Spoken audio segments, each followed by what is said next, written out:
Good morning, planet Earth. We are back at CES. I'm Dan Costa. He is Sascha Segan. You are watching PCMag's continuing and constant, unrelenting coverage of CES 2016. Whose idea was it to do these shows every day at 7 a.m.? I believe that was your idea, Dan. It seemed like a really good idea 3 months ago when I proposed this, and at 6:45 today, it did not seem like such a good idea. We have stayed up late, we have gotten up early, all to get the best news for you. We're going to wait just a couple more minutes of intro, and then we're going to break down all the stuff that we saw.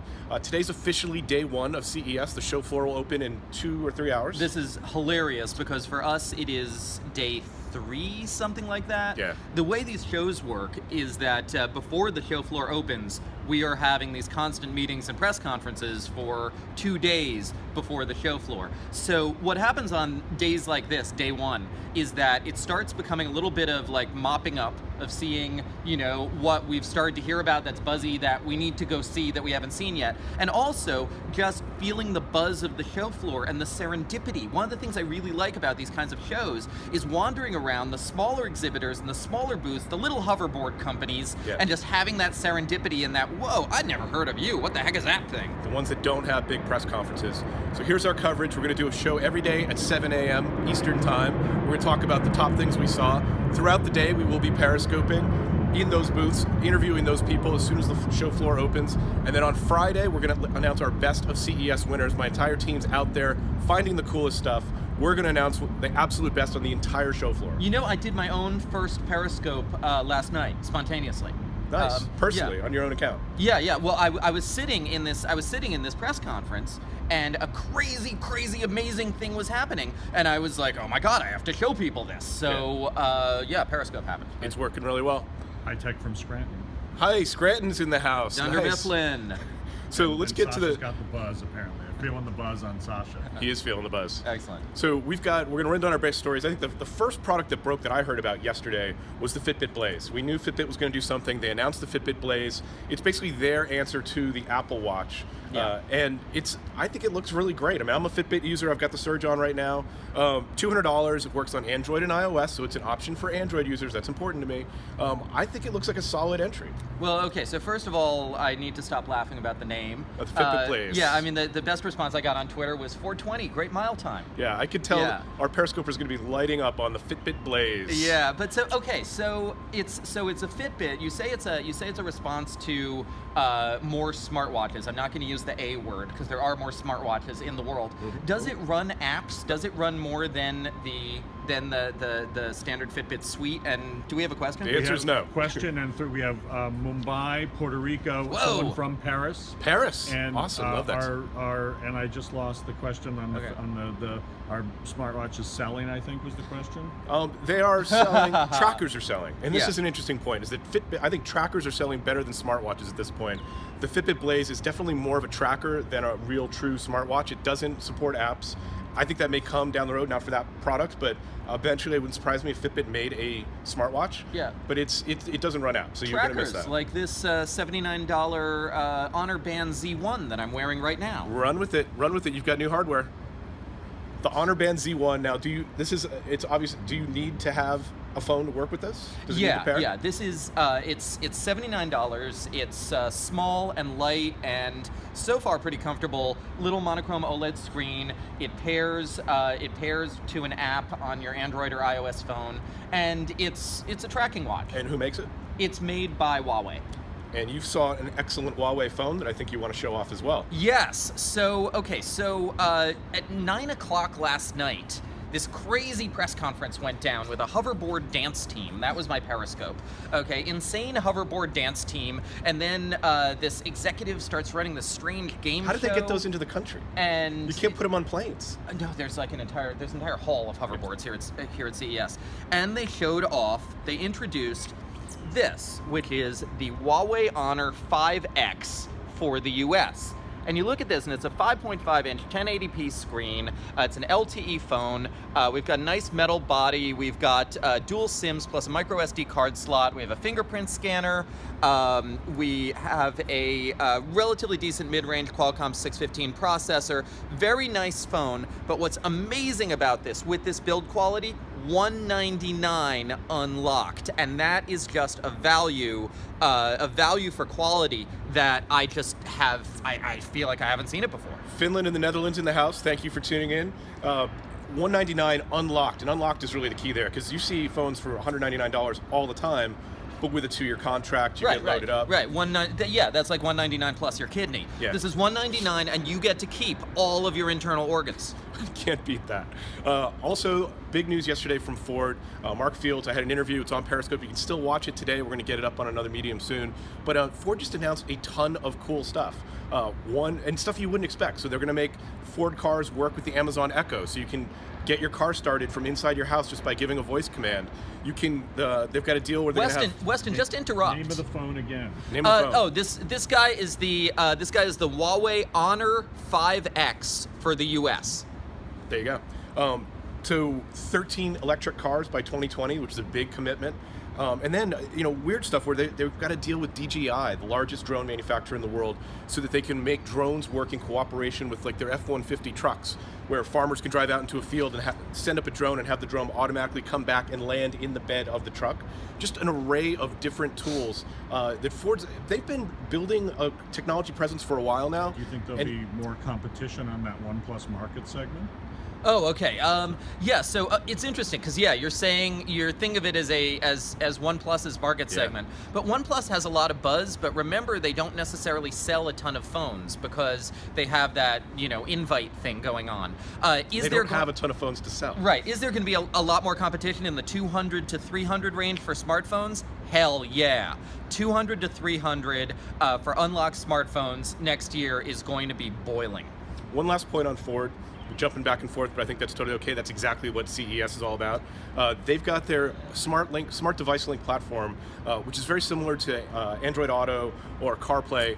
And they announced, and just before the show, Toyota announced that they're going to support that platform. Ford made it open source. They're trying to build an industry consensus around this platform, and more importantly, they're trying to make it so that Google and Apple don't control the in-car experience, and I think they're getting some traction. I mean, getting Ford and Toyota working together on anything is newsworthy. I mean, it's a very interesting thing that's happening in the auto space. Okay, so who's the phone directed to?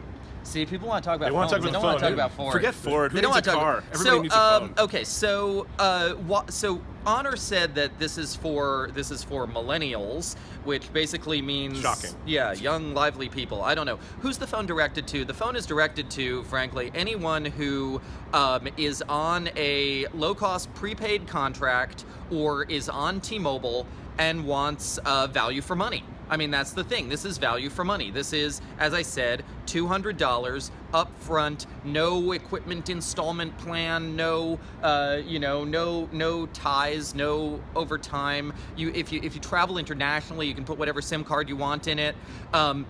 And it's completely non-shameful. So world travelers, people on prepaid systems, people on T-Mobile who are just looking for value, I think that's who you're thinking of here. So if you've got a Galaxy at the very high end, premium phone, super and that's like phone, $650. That's $650. Yeah. This is for if you can't afford the Galaxy and get all that power. This is a completely respectable phone for $200. Exactly. Now, okay, so we're PCMag, and there were PCs yesterday. Samsung didn't have any phones. We're going to hear about that at Mobile World Congress. Okay, people want to talk about the phone. Should we just do a Periscope about this phone later? We should do a dedicated phone, everything you need to know about the Huawei Honor. Okay. We should. Okay, so when this is over, when this is over, we're just going to start talking about the Honor, okay? So hang on. But we have to get through more CES stuff. So Samsung yesterday, they didn't have any phones. That's going to be at Mobile World Congress. But they did have a very slim Windows 2-in-1 that looks like one of their Android tablets. It's got some crazy Samsung name. I think it's the Galaxy Tab Pro S. Oh, that's with totally Windows 10. memorable. It's so Samsung. Just add more letters to it. Yeah, but it's I mean it's another one of those surface killers like the Lenovo Mix 700. Yeah. And Lenovo had something cool too, right? Lenovo did. We got a hands-on with the Yoga 900S. There's not a ton of innovation in the PC space. That's why the Surface is doing so well, because it's so well designed. But the Lenovo's are doing very well. The Yogas are just beautiful devices. The 900S is a hybrid device. It's 14 millimeters thick. It's got a 12.5-inch screen. It runs a Core M7 processor. It's just a gorgeous laptop, and it's selling for $1,100. So it's not a cheap laptop. At that point, that's almost a high-end laptop, but it's got the specs to back it up, and it's the type of thing that you would love to carry into a boardroom. You'd love to carry into a meeting. Just a great all-around business laptop. There's still some space in there, and Lenovo's doing a lot of the innovation. And now, yesterday also, a couple of people on our Periscope yesterday asked about UHD Blu-ray players, so we were paying attention, and we were looking for UHD Blu-ray players, and there are two, but really one, which is that the Samsung one we saw at IFA is going on pre-sale for $400. That will be arriving, I believe, in April. And then Panasonic also showed off a UHD Blu-ray player, but it was very vague and they didn't have price, and they just said, oh, sometime this year. So it's starting to happen, but I'm really thinking UHD Blu-ray will be a second half thing. So this is about us, actually. So to ask why we chose Periscope over like Facebook mentioned. So the process. That's a really good point. Why do we go with Periscope? Because we like Periscope. Because I'll tell you, the real reason why we went with Periscope is that Twitter is hugely important to the staff. All of our staff's on Twitter. That's how we do a lot of our vendor relations. It's just the most native platform that we use. Maybe it doesn't have the scale of Facebook, but I think the Periscope tool is really neat. It's easy to get up and running quickly. It's got it's socially connected, so you get a nice viral nature to it, and it's sort of working for us. I mean, we've had our ups and downs. Audio is really tough to do in some of the environments we're shooting in. You heard the plane go overhead a little while ago. Can't do much about that. And likewise, when we're on the show floor, it can be a really noisy environment, so there's some limitations. I find Twitter really comfortable to use, in part because it's so up to the minute and because it's so chronological. Facebook, Facebook I use a lot personally, but I don't use as much professionally, and I have a lot of trouble figuring out the chronology of things happening on Facebook. So for an up to the minute news video, I really prefer Twitter's approach to that. And so far it seems to be working. We've generated a lot of videos this show. We're going to generate a lot more. There's a question. Ultra discs available. Oh, are there Ultra discs yeah, available? I mean, there will be some when the Ultra HD Blu-ray player comes out. This is something I was talking to Samsung and IFA about. The movie studios are on board. Because they're desperate to upsell. Right. These are boutique products. Exactly. They're going to charge a lot of money for them. They want to sell the physical media.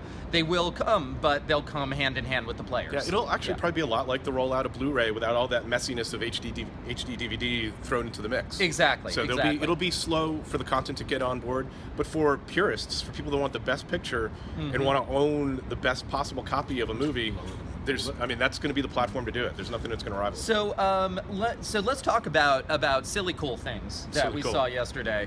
I have to say, one of the most fun moments I had yesterday was on a bike.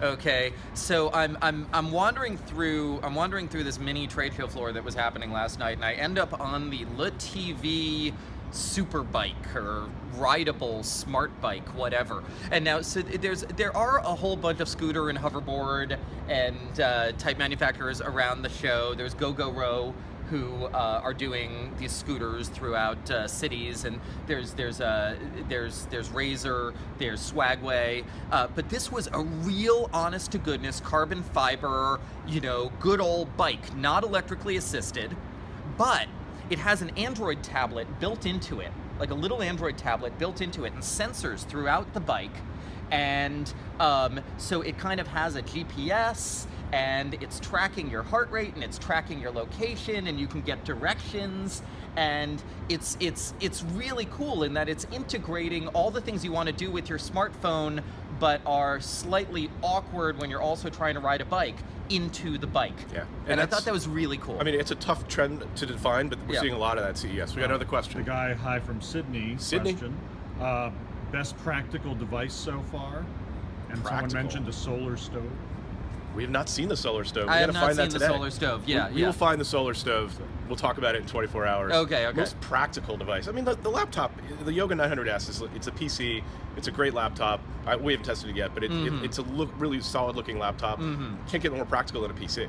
Yeah, absolutely. I mean, talk about impractical a little bit more. I had to shout this out. Alex Colon is here. You never know what you're going to do when you're called to cover CES. Alex is our consumer electronics editor, and he had to try on the Relief Band, which turns out not so much relieving. It's an anti-nausea device. It's supposed to help you with nausea or airplane sickness or motion sickness. It's supposed to help you with nausea by giving you small electric shocks, but it turns out that giving you small electric shocks just feels like you're getting small electric shocks.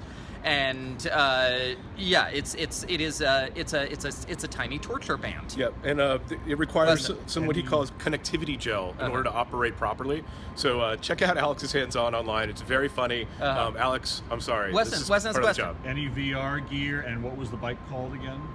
So the bike was by a company called Le TV that we're going to be hearing a lot more about, I suspect, over the next year. They're a Chinese company. They have a whole bunch of different product lines. Sound like a French company. Yeah, but they're a Chinese company. Any more VR gear? Yes, there's a slew of VR headsets coming out at this show, but I have to say, HTC Vive still leads the way. Yeah, we're gonna have to round those up separately. Just because there's so many of them, we have to compare them all. Yeah, price points vary. But I saw the new version of the Vive, and it's called the Vive Pre.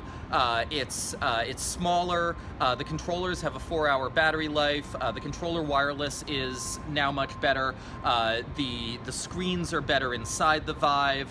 The cabling is simpler. That is still, I think, the leader in consumer VR. And then there's a lot of these kind of cheap, kind of glasses-based solutions that are sort of trying to fight in the Samsung Gear VR realm, but they're all little indistinguishable from each other. Yeah, they're going to be all in the South Hall. Saudi Arabia's in the house, and more people from France. We love to have you. Yeah, did you? They knew they showed up France because notice where we are. Location. We're at the Paris Hotel in Las Vegas. Better than the Rift? Oh, better than the Oculus Rift. You want to say. Is the Vive better than the Oculus Rift? Yes. Okay, because the Vive lets you move around a room and interact with objects. Okay. Yeah, because there's room sensors, not just the actual headset, which makes a big difference because it just makes it more immersive. And so get your questions ready. We're going to continue to talk probably a little bit more about the Honor, since what people want to talk about. Anything about VR content announcements? Oh, see, that's the other. It's haven't just heard as any important as gear. Yeah, I have not heard any yet. HTC said that they're sending out 7,000 Vive dev kits. Yeah, they're sending out 7,000 Vive dev kits. And they do have some content, but I have not heard anything about big name. This VR is where content. Oculus actually has an advantage because they were out on the market first. They've got a ton of connections. They've got the Facebook backing. People are going to have to pick platforms to develop for, and Oculus is going to be one of the platforms they just have to develop for if you want to get a lot of eyeballs on your virtual reality product. So I think that's where you're going to have a little bit of a platform advantage. Right now, it's a free-for-all. Everybody's putting out devices. The quality of the content that's available is pretty uneven, but a year from now, we're going to start to see some actual platforms develop and consumer products be ready, and I think it'll be a year before we see a lot of compelling VR content. Why did Sony barely mention VR? Why does Sony do anything? Sony's kind of an enigma, and oddly enough, Sony's actually had a headset, a gaming headset, for years now. You see it every year at the Sony booth, and I'm sure when I go back there today, when they finally open up the floor, it will be on display there as well. They were at the front of this market 5 years ago, and now they're at the back of this market. It's a mystery to me because they've got great products, they've got great technology. So many Sony mysteries. Where are the Xperia Z5s? What happened to Sony's tablets? There's so many unanswered Sony product completion questions. When we get on the floor, we'll actually be able to meet some of the people, we'll meet some of their product managers. We will ask them these questions again. Maybe we'll get answers, but I suspect with Sony, it's that they've got great projects. Sony's actually got the same problem Microsoft has. They've got great projects in the lab. They've got an innovative R&D team, but they're not bringing them to market effectively. Morpheus? Yeah, the Morpheus is that's their product. It's fantastic. They're falling behind, and the game's barely even started. So I want to say, if you have any more Honor questions, because I know that there were battery life was one. Battery life is looking good. It's a 3,000 milliamp hour battery on a 5.5 inch 1080p screen, so that's probably going to be pretty good. Obviously, I have only had this overnight so far, so Huawei. That's enough time to do a rundown test. Exactly. Huawei is claiming day-long battery life. Everybody claims day-long battery life, but it doesn't look awful. Camera surprisingly good. I was using it last night, and I was not expecting that much of it.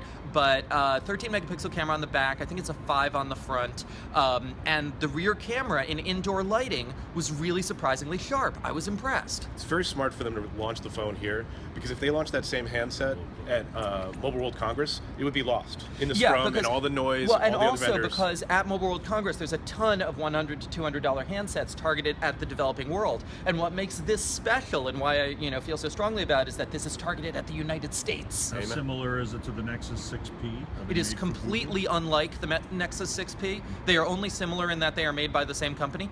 The Nexus 6P is entirely higher end components. I mean, that is kind of a luxury model. This is the budget Note model. 4. How would you compare it? So a generation old Note versus this phone at $200. Yeah. So you upgrade a Note 4. Yeah, so the Note 4, I think the Note 4 already had the Quad HD screen, and the Note 4, of course, has the stylus, and those are big differentiators, that much sharper screen and the stylus. That's what you're paying the much more money for with the Note 4. Galaxy 7?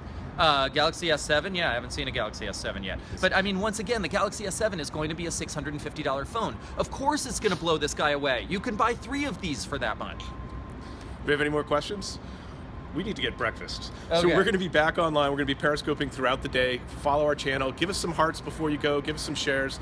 We are going to be on the show floor all day long, periscoping. We will be back tomorrow with this same show. Until then, I really need a cup of coffee. Let's do it. Thanks for tuning in.